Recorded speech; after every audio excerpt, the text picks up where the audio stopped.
conversar agora sobre divórcios, né? A gente estava agora há pouco falando sobre novos casais, só que infelizmente este momento de pandemia trouxe problemas para muitas famílias, para muitos casais que não aguentaram esse tempo de isolamento e os números provam isso. Vamos conversar sobre essa questão com a Caroline Sigolini, que é advogada especialista em direito da família. Bem-vinda! Obrigada pelo convite, Regina. É um prazer estar aqui com você. A gente que agradece, obrigada pela presença.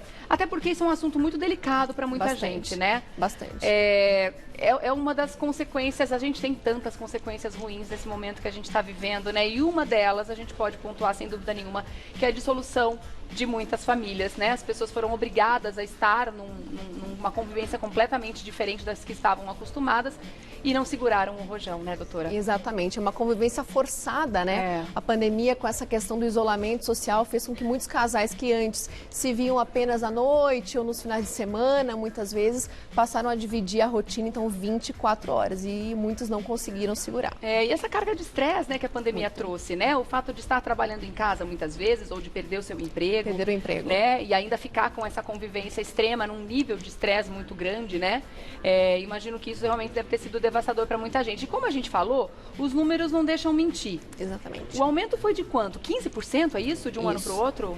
Na verdade, assim, gradativamente a gente tem percebido que os divórcios tendem a aumentar cada vez mais. Isso já foi um número muito pequeno no passado, mas há 10 anos, num cenário de 10 anos, a gente teve um crescimento de 84% no número de divórcios. Isso porque, em 10 anos? Em 10 anos. Meu Deus. Isso porque o divórcio está cada vez mais facilitado, né? Antigamente era muito difícil divorciar, tinha alguns entraves muito maiores. Hoje ele é menos burocrático. Então, realmente, de 2019 para 2020, a gente teve um crescimento significativo, mas ele não é um número tão absurdo comparado ao que vem crescendo. Aos números absolutos. Aos números absolutos, exatamente. Entendi. Mas aí a facilidade com o divórcio no ano passado, via online, você acredita que contribuiu para que esse número fosse tão grande o ano passado? Com certeza. Em maio a gente teve o Conselho Nacional de Justiça editou um provimento possibilitando então o divórcio através de um sistema que a gente chama de e-notariado.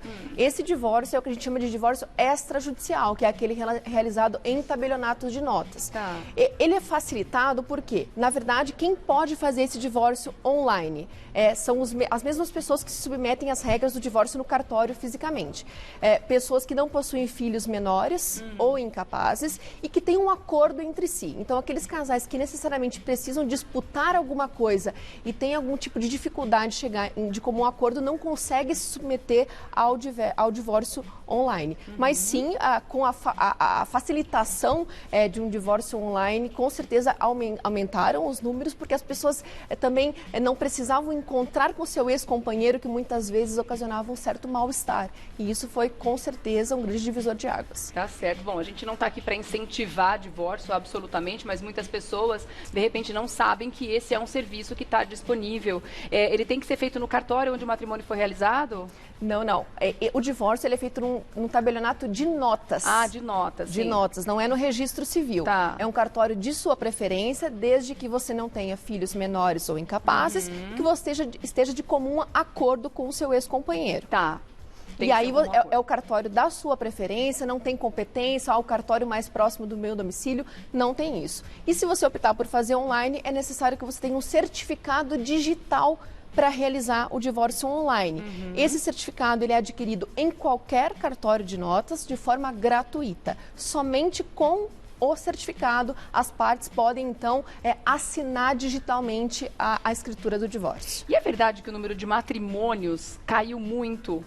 E o número de divórcios aumentou, inclusive desproporcionalmente, né? O número de divórcios aumentando e o número de matrimônios caindo. Eu tenho aqui um número que mostra, entre 2016 e 2017, a quantidade de matrimônios caiu 2,3%, enquanto a porcentagem de divórcios aumentou 8,3%. Quer dizer, a balança está pesando muito mais para separações, né, muito doutora? mais. Mas, além disso, o Instituto Casamento está um pouco defasado, porque o número de uniões estáveis também cresce.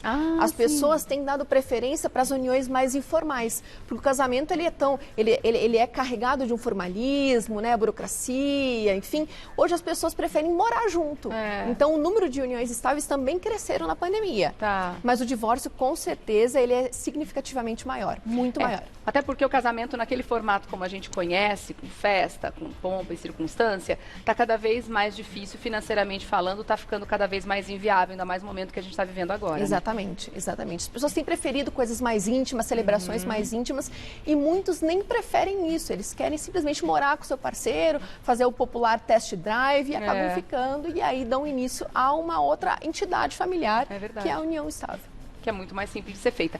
Bom, o mundo dos famosos não nos deixa mentir, né, Leão? O ano passado, em 2020, ele foi devastador para muitos casais famosos também. A gente foi ao longo do ano aqui falando, nossa, casais que a gente não imaginava que pudesse se separar, e se separou em 2020. Não sei se você tá com essa fichinha aí, Leão. Você tá? Vamos mostrar alguns? Vamos. Olha só. Temos aqui Luísa Sonza e o Whindersson Nunes. O Gustavo Lima com a Andressa Suíta, que graças a Deus parece que estão voltando. Parece que estão voltando. Porque também tem esse lado, né, doutora? Acho que muita gente, por causa do estresse, dessa coisa de ficar junto muito tempo, se separou, mas de repente percebeu que não conseguia ficar sem o outro e estão voltando, né? É verdade.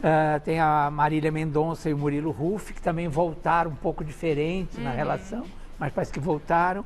A Maíra Cardi e o Arthur Aguiar, que a gente não sabe se estão juntos ou não estão. Daí esse que a gente põe, viu, Léo? A gente põe esse chapéu cada vez que a gente fala deles, porque já virou novela mexicana. O chapéuzinho tá do Já nosso virou lado. novela mexicana. Anitta e Gui Araújo, esse já faz tempo. E também a Anitta, ela faz a fila andar, né? Sim, não sei anda se com uma nem velocidade pode ser um casamento, né? Interessante. E tem a Fernanda Venturini e o Bernardinho, que eu acho que esse que foi o mais grave. E tem o Luan Santana também com a Jade, né? Que eram namorados, mas se separaram. Estavam há muito tempo juntos também, né? Namorados há 12 anos. É o casamento. Isso já tem união estável, já garantida, com certeza. E como você falou, para finalizar a lista, a Fernanda Venturini e o Bernardinho, né? Deu uma tristeza a separação deles. Mesmo, né? Acho que foi mais separação mesmo. Né? Pois é. Agora, tem algumas questões envolvendo as separações, como lendas, por exemplo. Diz que janeiro é o mês onde os divórcios acontecem em maior número. É verdade isso? Na verdade, isso é um mito e a gente pode falar num cenário pré-pandemia. 2019 e os anos anteriores, o que a gente tinha? Especialmente famílias com filhos. Muitos casais esperavam as festividades de fim de ano acabarem e as férias escolares dos filhos, para então, em janeiro, com a volta, né, do expediente forense, procurar os advogados com demandas, então, envolvendo o divórcio. Mas isso pré-pandemia. Hoje, em 2020, a gente viu que não teve um janeiro específico, foram vários meses, alguns tiveram números maiores. Mas existe um mito, mas isso não reflete necessariamente a realidade. Até porque no ano passado o maior número de divórcios aconteceu justamente em outubro, né? Exatamente, então exatamente. Mas que tem dia 4 de janeiro, que parece que é o dia do divórcio, tem uma brincadeira. É uma brincadeira, exatamente, é uma brincadeira. Não reflete exatamente a realidade, né? Não mais. Tem uma pergunta para você da Maria Tereza, ela quer saber o seguinte, bom dia para você também, amor. Minha irmã está se separando e o marido diz que não vai sair de casa. O que ela pode fazer? Esse é um cenário tão comum, especialmente quando o companheiro não aceita o fim do relacionamento, né? Nesse caso, a minha orientação para ela é que procure um advogado, então através do judiciário, porque já percebemos que não vai ser uma coisa amigável, ele já está não querendo sair de casa, você consegue, dependendo do caso, um pedido de afastamento dele do lar conjugal. Mas procure um advogado e que ele vai saber orientar você melhor. Tá certo, então. Vou deixar aqui o contato para você da Caroline Sigolini, advogada especialista em direito de família, a quem eu agradeço a participação nesse assunto tão importante. Obrigada, viu? Portas abertas aqui do Revista sempre. O @Caroline, tudo com I, tá? Sigolini, com C, é isso? Com C. Caroline Sigolini. Obrigada mais uma vez, viu? Obrigada. Grande beijo para você. Obrigada ao Leão também pela participação na pauta, né?